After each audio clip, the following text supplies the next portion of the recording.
Olá, nerds, geeks e afins. Estamos todos aqui, sem sabres de luz, para comentarmos o quinto episódio da série Star Wars Visions. その色あなたたちは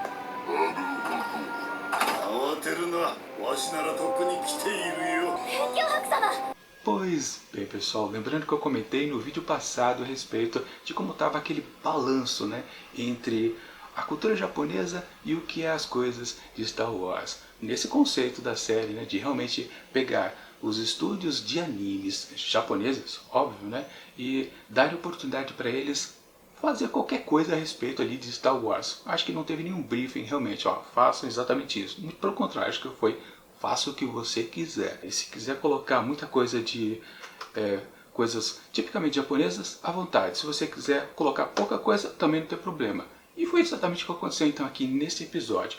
Praticamente a gente pode dizer que esse episódio é quase 100% Star Wars nas suas coisas típicas. Porque, vamos combinar, de cultura japonesa aqui praticamente só encontramos as vestimentas e, claro, as feições orientais. Mas é muito pouco.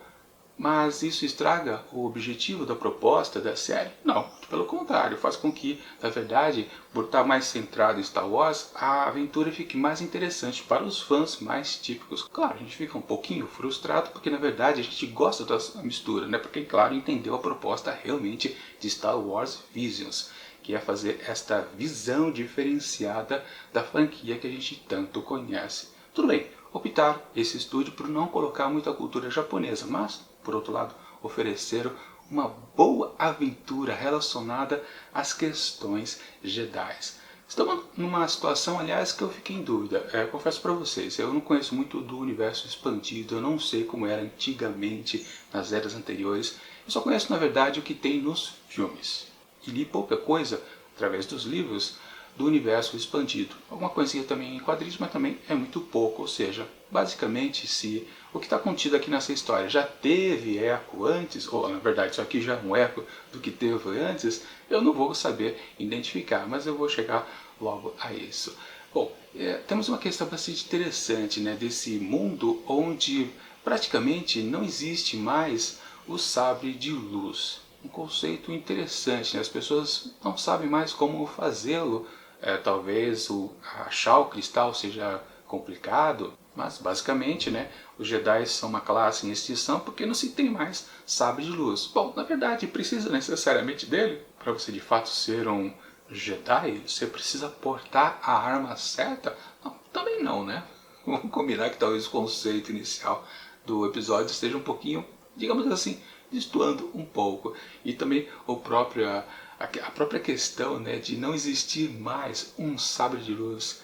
Mas na verdade, a gente depois descobre que existe um cara que faz, né? Ele é um armeiro, né? Bom, se existe o cara que sabe fazer, então só estava faltando realmente o cristal? Talvez sim, talvez não. Mas de qualquer forma, talvez o conceito básico do episódio não esteja muito bem alinhavado, mas não chega a ser um problema. A questão é que a base, né, o conceito ali de então um certo mestre queria reunir os poucos Jedi que ele conseguiu contatar de se unirem, pois o Jedi tem os sabres de luz em disposição, então ele pode recomeçar uma nova ordem Jedi, é uma proposta bastante interessante. Claro que tem o revés de os inimigos, os Sith, terem descoberto isso e talvez, meio que sem querer, quando ele mandou as mensagens para esses Jedi que não possuem mais armas, na verdade ele acabou trazendo para o ninho alguns Siths. Claro, depois a gente percebe que na verdade, dos 7 que vieram, 6 deles eram Sith. Aliás, uma cena bem bacana, né, quando eles disparam lá as armas, falando, né, do sabre ativado. Aí a questão que eu realmente nunca soube, que para mim quem determina a cor do sabre de luz não é o Jedi, o que ele tem de conexão com a força ou não, mas o próprio cristal, que já o cristal Kyber, né, que faz a determinação da cor. Não era isso? Ou isso já existia, essa coisa de cada Jedi gera a sua própria cor? Eu realmente nunca vi falar disso. Se tem, desculpa aí, realmente eu não conheço nada do universo expandido. Que eu saiba, nos filmes é o cristal que realmente determina a cor. Tanto que, digamos assim, então os vilões sempre pegam os cristais que geram a cor vermelha. Bom, realmente se a gente pensar, pode ser que não. Mas enfim, eu sempre achei que é o cristal em si que determina a cor. Mesmo porque temos aquele conceito do próprio Luke Skywalker, né? Quando ele perdeu o seu primeiro sabre junto com sua mão, né? Que papai cortou e o deixou maneta, ele tinha um sabre azul, né? E depois ele fez um verde para o último filme da primeira trilogia, né? Então, ou seja, ele mudou, ele se tornou um outro Jedi e por isso a cor do sabre mudou? Não, né? Na verdade, é o cristal que ele tinha realmente que determinou uma cor diferente. Ou seja, o conceito desse episódio de cada Jedi, através da sua conexão com a força, tornar a cor do seu sabre diferenciado, é uma questão que eu não sei se é verdadeira, já condizente com o universo expandido, mas aqui funciona. Ele tem coerência e traz para a história um contexto interessante. Tanto que, né, aquela garota que tem um treinamento, um certo treinamento Jedi, que é filha justamente do armeiro, o cara que sabe fazer os sabres de luz, ela já sabe dominar. E tem aquela questão, né, quando ela ativa o sabre, a cor que é gerada é meio que neutra, né, transparente, digamos assim, incolor. Acho que é o termo certo, né? Ela não tem uma cor, justamente porque ela ainda não é uma Jedi, talvez assim dizendo. Mas isso me faz lembrar também, né, o episódio lá 9, né, onde tivemos, melhor, episódio 7, né, onde tivemos o Finn, né, empunhando o sabre de luz, que depois ficaria com a Rey, e ele ativou e ficou da mesma cor que ela estava com ele, né? Então, realmente, não tem nada a ver. Enfim, o que vale.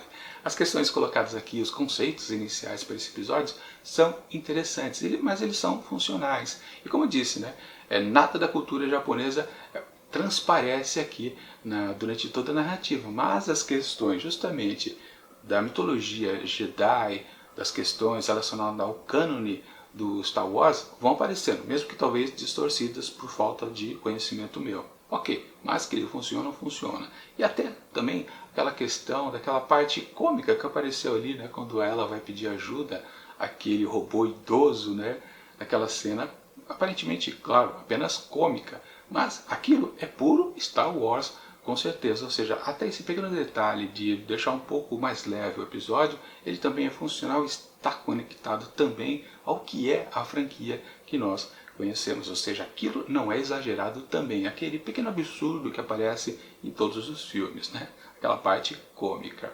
Ou seja, em linhas gerais, esse episódio ele tem, digamos, na comparação com os outros, a melhor estrutura narrativa. Ele tem um arco de começo, meio e fim muito bem estabelecido, que está fora daquelas coisas que já está um pouquinho repetida, porque já tivemos, por exemplo, 2 episódios onde temos um vilarejo que é atacado por pequenos vilões B, e aí chega um Jedi e salva todo mundo. Foi isso no primeiro episódio e no anterior. Depois tivemos aquela boa também sacada dos irmãos gêmeos, só que do lado do mal, o que foi bastante interessante. Aquele segundo episódio um pouquinho distoante, né, que relacionado com Padawan, mas teve aquele grupo de música, né? Eu sei, talvez aquele também estava um pouco fora do prumo, digamos assim. O episódio anterior também estava muito pouco conectado com Star Wars, mas tinha muito da cultura japonesa. Esse aqui é exato o contrário, não tem quase nada de cultura japonesa e está muito conectado com Star Wars. Mas o que vale mesmo não é porque ele está conectado com as coisas de Star Wars e tem pouca coisa da cultura japonesa. Não é isso que faz o episódio melhor, é sempre bom frisar. O que faz esse episódio ser interessante é que ele tem um começo, um meio e um fim da sua narrativa. E mesmo que ela esteja distoante com o que a gente já tinha visto oficialmente no cânone Star Wars, ele é funcional no seu conjunto, no seu interior. Ou seja, ele tem a verossimilhança. Ele não tem nada errado no seu próprio conceito interno, o que é bastante interessante. Além de proporcionar também bastante ação, emoção, reviravolta, tudo isso embutido ali, num produto muito bem acabado, o que faz com que a diversão seja garantida. Portanto, esse episódio aqui é muito do eficiente, isso que é bom frisar. Também um detalhe importante, No projeto original existiriam 10 episódios aqui para a primeira temporada de Star Wars Visions, mas justamente esse aqui ele aglutinou 2 episódios. Na verdade, eu acho que eles já pensaram em fazer em 2 partes essa história aqui do nono Jedi. Só que o final do episódio já dá uma entrega pra gente que essa história pode continuar numa segunda temporada. Afinal de contas, aqueles Jedis ali, que agora são 4, né? Vão atrás do pai desta jovem Jedi.